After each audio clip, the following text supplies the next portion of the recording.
시청자 여러분 안녕하십니까. 복지TV 뉴스입니다. 서울시가 최중증장애인들에 대한 24시간 활동 지원 시범 서비스에 들어갔습니다. 서울시는 돌봄 사각지대에 놓인 최중증장애인들에 대한 24시간 활동 지원 대상을 계속해서 늘려나간다는 계획입니다. 혼자서 일상생활을 할 수 없는 송모 씨. 그는 누군가의 도움이 없이는 꼼짝없이 혼자 침대에 누워 있어야 합니다. 실제 송 씨는 화장실 가고 싶어도 다음날 활동보조인이 올 때까지 참아야 하는 경우가 많았습니다. 불안한 것도 있지만 그냥 포기 상태지. 그냥 포기 상태고 가만히 있는 것밖에 없으니까 또 그 당시에.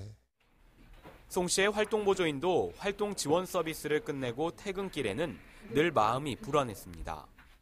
갈 때도 많이 걱정되고 이러는데 마음이 많이 안 좋죠. 그러나 송 씨는 이번 달부터 서울시의 최중증 장애인을 대상으로 제공되는 24시간 활동 지원 서비스를 받을 수 있게 됐습니다.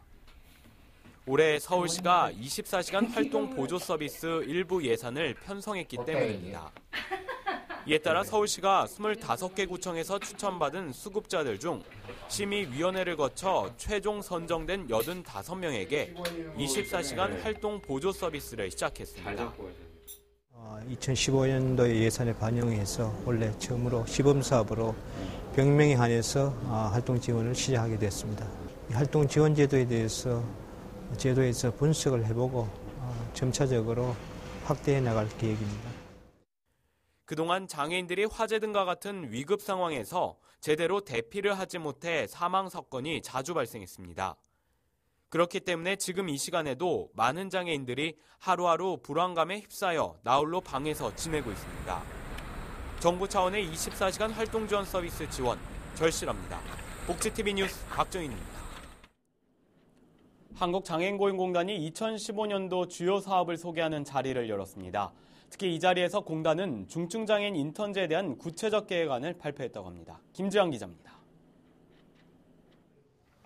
한국장애인 고용공단이 지난 4일 여의도 이룸센터에서 장애인 고용 현장 실무 대상자를 대상으로 지난해 사업 성과와 올해 변경되는 사업을 발표하는 2015 공단 사업설명회를 개최했습니다. 이날 공단은 중증장애인의 취업을 보장하기 위해 올해부터 중증장애인 인턴제를 실시하고 중증장애인의 취업교육 강화를 위한 워크투게더 거점센터를 확대할 계획이라고 밝혔습니다. 올해는 서울시 교육청하고 연계해서 발달장애인 직업능력개발 훈련센터를 개소할 예정입니다. 또 이제 중증장애인 고용 확대를 위해서 워크투게더 거점센터를 작년에 6군데에서 8군데로 이제 확대하고 중증장애인 인턴제를 새로 도입하는 등 우리 장애인을 위한 취업 지원 서비스를 강화할 예정으로 있습니다. 특히 취업에 어려움을 겪고 있는 중증장애인의 취업기회 제공 및 직무능력 향상 등을 위해 시행되는 중증장애인 인턴제는 기존의 취업이 힘들었던 중증장애인들에게 청신호를 밝혀줄 것으로 보입니다. 한편 이날 사업 설명회를 개최한 공단의 권기성 고용촉진이사는 공단 사업의 소비자이자 고객인 장애인들이 이번 사업에 대해 다 만족할 것이라는 확신은 없지만 올해가 지난해보다는 더 만족스럽게 다가갈 수 있는 한 해가 됐으면 좋겠다고 전했습니다. 복지TV 뉴스 김지한입니다. 앞으로는 위기 상황에서 경제적 도움이 필요한 사람은 증빙 서류가 없어도 신속하게 긴급복지 지원 혜택을 받을 수 있게 됩니다. 보건복지부는 위기 가구를 신속하게 지원하기 위해 위기임을 증명할 서류가 없더라도 현장 확인만으로 지원을 하고 추후에 지원의 적정성을 심사하는 방식으로 절차를 개선했다고 밝혔습니다. 이에 따라 앞으로는 지자체의 담당 공무원이 현장 확인을 통해 지원의 필요성을 인정하면 신청 이틀 안에 우선 1개월의 생계 지원과 1회의 의료 지원을 제공하게 됩니다. 한편 긴급복지지원제도는 갑작스러운 위기 상황으로 생계 유지조차 힘든 저소득 위기 가구에 생계비, 의료비, 주거비 등을 신속하게 지원하는 제도입니다. 지난해 우리나라의 국내 총생산, GDP 대비 복지예산 비율이 경제협력개발기구 OECD 조사 대상국 중 가장 낮은 것으로 나타났습니다. OECD 집계를 보면 지난해 우리나라의 GDP 대비 사회복지 지출 비율은 10.4%로 OECD 28개 조사 대상국 가운데 28위를 차지했습니다. 국민들이 낸 세금에 국민연금, 건강보험 등 사회보험료를 더한 총액이 GDP에서 차지하는 비중인 국민부담률 역시 24.3%로 지난 2013년 기준 30개국 중 28위를 차지했습니다. 우리나라의 복지지출 예산 비율은 OECD 통계에 편입된 1990년, 국민 부담률은 1972년 이후부터 줄곧 최하위 수준을 벗어나지 못하고 있습니다. 오는 5월부터 국민연금 보험료를 신용카드로도 낼 수 있게 됩니다. 보건복지부는 연금보험료, 신용카드 납부 등의 내용을 담은 국민연금법 개정안이 오는 4월 29일부터 시행됨에 따라 이에 필요한 시행령 시행규칙 개정안을 마련해 다음 달 17일까지 입법 예고한다 밝혔습니다. 개정안에 따르면 카드로 낼 수 있는 보험료 상한액은 월 1,000만 원이하며 보험료 납부 금액의 1%인 카드 수수료는 본인이 부담해야 합니다. 지금까지 국민연금 보험료 카드 납부는 지역가입자와 월 고지액 100만 원 이하의 영세 사업장 체납 보험료에 한해서만 제한적으로 허용됐습니다. 흔히 식중독하면 여름에 많이 걸린다고들 생각하실 텐데요. 한겨울에는 노로바이러스에 의한 식중독으로 병원을 찾는 분들이 많습니다. 특히 올해는 이 노로바이러스가 기승을 부리고 있어 개인 위생관리 철저히 하셔야겠습니다. 박광일 기자입니다. 며칠간 계속되는 구토와 설사 등으로 병원을 찾은 박원규 씨. 원인은 겨울철 식중독 노로바이러스 때문이었습니다. 간단한 이제 설사 증상인 줄 알았는데 노로바이러스로 듣고서 좀 많이 놀랐고요. 이제 여름철에만 이제 식중독 증세가 있는 줄 알았는데 겨울에도 노로바이러스 같은 식중독이 있는 걸 듣고서 좀 많이 놀랐어요. 경기도 내 겨울철 식중독 환자는 올겨울 들어 지난해보다 2배가량 증가했습니다.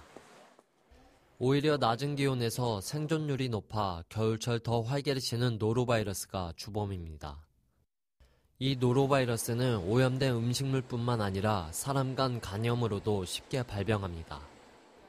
또 적은 양으로도 병을 일으킬 수 있고 환자의 침이나 오염된 문손잡이 등을 통해서도 쉽게 옮을 수 있습니다.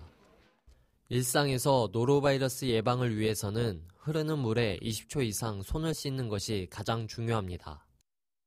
어패류는 되도록 익혀 먹고 지하수는 끓여 마시는 것도 방법입니다. 겨울철 노로바이러스에 대한 예방 방법과 치료 방법에 대한 홍보 자료를 보건소를 통해 주민들에게 배포하고 경기도 내에서의 확산을 방지하기 위해 노력하고 있습니다. 겨울철 장염 증세를 보이면 근처 보건소로 가서 판별 검사를 받는 것이 좋습니다. 복지TV 뉴스 박광일입니다. 늦은 밤에 귀가하는 여성분들, 이 버스에서 내려 집이 멀 경우 많이 불안하셨죠? 경기도가 인적이 드문 주택가 곳곳에 정류소를 만들어 내려주는 심야 안심버스 운영에 들어갔습니다. 김소영 기자입니다. 밤늦게 귀가하는 여성들은 늘 불안합니다. 익숙한 길이어도 어두운 밤이 되면 범죄 위험에 두려움을 느끼는 경우가 많습니다.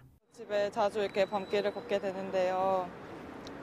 자꾸 사건 사고가 많다 보니까 괜히 저 쫓아오는 것 같아서 한 번씩 보게 되고 더 의식하면서 빨리 걷게 되고 그러는 것 같아요. 인적이 드문 주택가의 경우 여성들의 안전은 더 위협받는 상황. 경기도가 늦은 시간 귀가하는 시민들의 안전을 위해 올해부터 심야 안심버스를 운행합니다. 시군별로 범죄 취약 지역 곳곳을 임시 정류소로 지정해 기존 정류소가 아니더라도 내려주는 겁니다. 이용 시간은 밤 10시 이후. 기존 하차시와 같이 벨을 누르거나 운전기사에게 따로 요청하면 원하는 곳에 내릴 수 있습니다. 현재 지정된 임시정류소는 수원과 성남 등 7개 시군 16곳입니다. 마을버스 이용자 및 주민 의견을 수렴하여 시범 운행하고 있는데 하반기부터 전 시군을 대상으로 확대 운행할 계획입니다. 경기도는 지속적인 현장 모니터링을 시행하고 도민 의견을 반영해 꼭 필요한 지역을 우선으로 심야버스 임시정류소를 늘려나갈 계획입니다. 복지TV 뉴스 김소연입니다.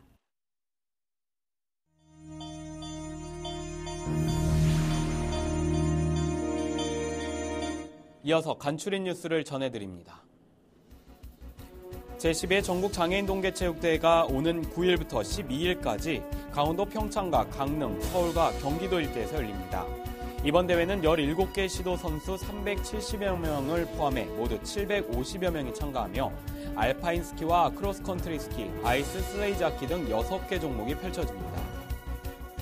환경보전실천운동 시민단체인 푸른포항 21이 연합회장 이취임식 행사를 열었습니다. 신임 김진곤 회장은 이 취임사를 통해 환경보존으로 푸른포항을 만드는 데 우리 단체가 앞장서자고 당부했습니다. 한편 이날 행사에는 박명재 국회의원, 이칠구 시의회 의장 등 포항시민 300여 명이 참석했으며 환경운동과 봉사활동에 앞장서온 포항시민들에 대한 표창장 수여가 있었습니다. 경기도 양주시와 동두천시를 중심으로 요양병원 봉사와 길거리 청소 등 다양한 봉사활동을 하는 세원봉사단이 무료 급식 행사를 개최했습니다. 세원봉사단은 이날 대한노인의 양주시 지회에서 짜장면 무료 급식과 함께 다채로운 문화행사를 개최했습니다. 경기도 양평에서 마을기업인 에버그린 에버블루 협동조합 창업식이 열렸습니다. 에버그린 에버블루 협동조합은 마을 주민 30여 명이 모여 생들기름을 제조 가공하는 마을기업입니다. 한편 마을기업이란 마을 주민이 주도적으로 지역의 각종 자원을 활용한 수익사업을 통해 지역 주민에게 안정적인 소득과 일자리를 제공하는 마을 단위의 기업입니다. 강원도 18개 시군 다문화가족 지원센터를 대상으로 2015년 제1회 센터장 및 중간관리자 간담회가 열렸습니다. 간담회에서는 센터 운영과 다문화 자녀 언어발달 지원 사업, 결혼 이민자 통번역 서비스 사업 등의 내용이 논의됐습니다.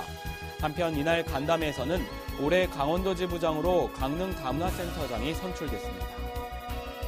서울 영등포구는 설을 앞두고 독거노인과 소년소녀가장 등 저소득층을 위해 기부와 사랑 나눔 운동을 오는 17일까지 추진한다고 밝혔습니다.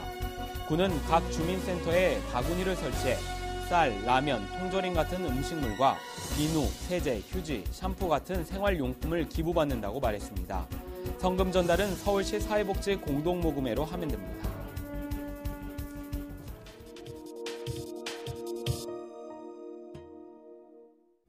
옷깃만 스쳐도 아프다는 50견.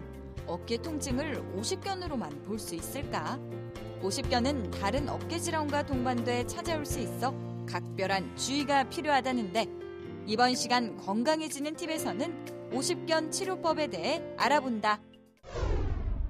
지독한 어깨 통증, 50견을 호소하는 50대 여성입니다. 50대에 많이 발생해 이름 붙여진 50견은 유착성 어깨 관절염으로 어깨를 둘러싼 막에 염증이 생겨 어깨가 굳어지는 질환인데요. 밤에 잠을 못 잘 정도였고요. 아예 이 팔이 없었으면 좋겠다 할 정도로 너무 심하고 고통스럽고 아팠어요. 찜질이나 운동으로 통증이 자연스럽게 가라앉기도 하지만 한 달 이상 지속된다면 병원을 찾아야 합니다. 50견을 어깨 통증으로만 볼 수 없는 이유가 있기 때문인데요.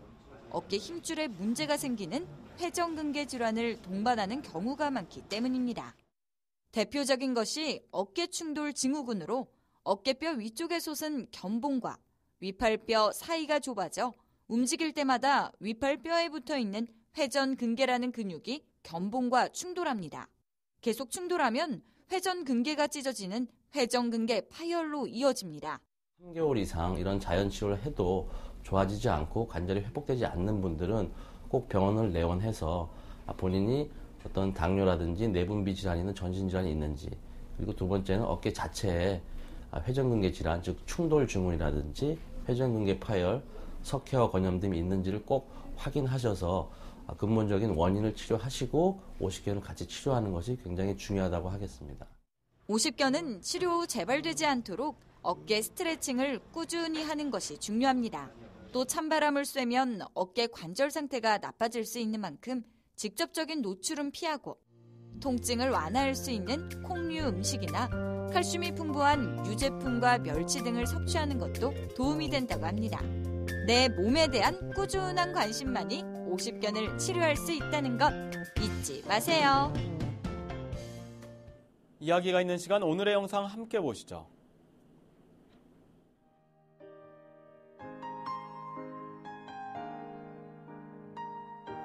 얼마 전 부산에서 벌어진 안타까운 사건을 떠올리게 하는 글귀들.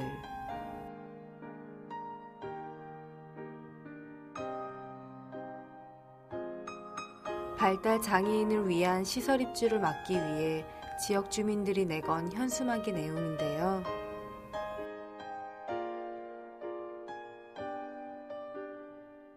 장애인을 바라보는 지역 주민들의 편협한 시각이 안타까울 뿐입니다. 네, 우리 집 앞에 혐오 시설이 들어오는 것을 집단적으로 반대하는 것을 님비 현상이라고 하죠. 이 발달 장애인들의 사회 적응을 돕기 위한 시설을 혐오 시설로 바라보고 또 최근 다른 지역에서 발생한 안타까운 사건을 핑계 삼아 모두를 범죄인으로 바라보는 잘못된 시각. 이 나만 아니면 된다는 생각 바꿔야 할 것입니다. 복지TV 뉴스를 마칩니다. 시청해주신 여러분 고맙습니다.